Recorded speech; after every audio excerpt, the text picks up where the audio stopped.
Hi, everybody. It's time for your farm and ranch news.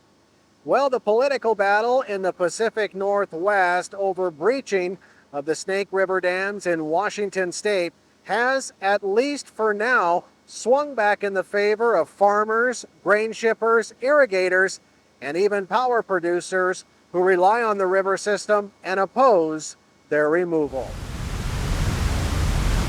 For decades, environmentalists have argued that breaching the four dams in southeast Washington state is the best method to restore the threatened and endangered salmon populations of the Columbia Basin. Last year, the National Oceanic and Atmospheric Administration, which is tasked with salmon recovery efforts under the Endangered Species Act, recommended removal of the dams.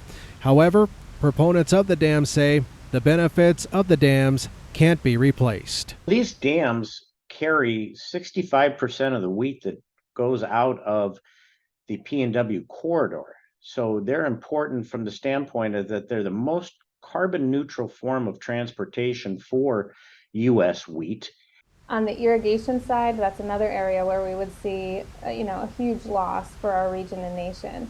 If dam breaching were to occur, we would lose the irrigation behind the Ice Harbor Dam in particular, and that irrigates about 50,000 acres here in the Northwest. So that supports about $2 billion in economic value in the region, 10,000 jobs. Breaching the Snake River dams would require an act of Congress, with Democrats holding the majority in 2020 and the Biden administration signaling support for restoring historic salmon runs.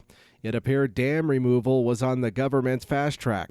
However, with Republicans winning back the majority in the House, Washington's GOP representatives Kathy McMorris Rodgers and Dan Newhouse introduced a bill this spring to help keep the dams in place.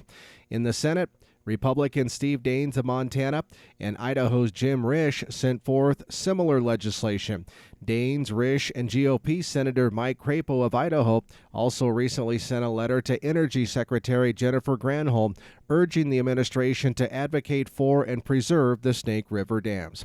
The senators wrote, "Hydropower is a reliable and carbon-free resource that provides power to millions of Americans.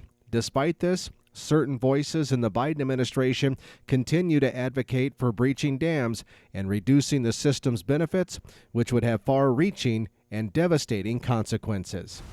According to Columbia Grain President and CEO Jeff Van Pevenage, losing hydro generation is only one of the energy impacts that would be brought about if the dams were breached. We cannot presently move enough rail transportation to the marketplace.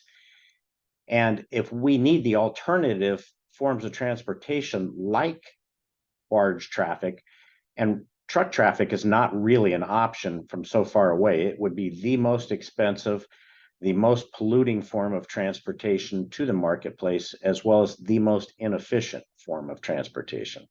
Now, those energy costs would have a ripple effect, says Heather Stebbings of the Pacific Northwest Waterways Association. You eliminate the dams, you increase costs for energy because you eliminate hydropower, and that would ultimately either be absorbed by the farmer or passed along to the consumer, again, increasing the cost of our food that we buy at the grocery stores. How the dams impact the supply and prices at those grocery stores in the Northwest population centers is a task facing advocates for the dams.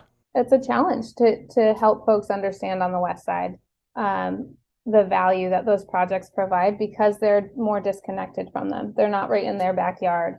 And so the more we can tell that story on the West Side in particular, I think the more will help folks understand the value of the projects. I think when they start comparing that to the joy of looking at the orca whales out in Puget Sound, which seems to be one of the biggest environmentalist comments today, is that, boy, the orca whales are going away because of the dams on the Snake River.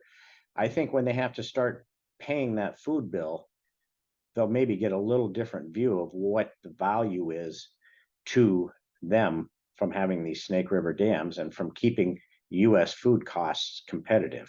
Van Pevenage says now's the time for farmers in the region to make sure that their voices are heard. And this isn't just a Washington Idaho, Oregon thing. This spreads itself all the way into Montana, because when the rail has to service all the Washington, Idaho grain, it means Montana grain could miss out, could get delayed, could see their costs increase as well.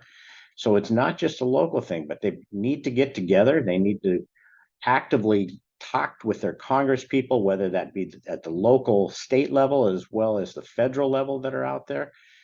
They need to have their voices heard, and they need to be loud about it.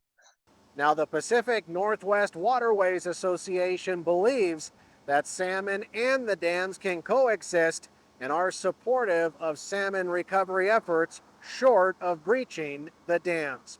And at least for now, the act of Congress needed to remove the dams doesn't seem very likely. Reporting for the Western Ag Network, I'm Russell Nemitz.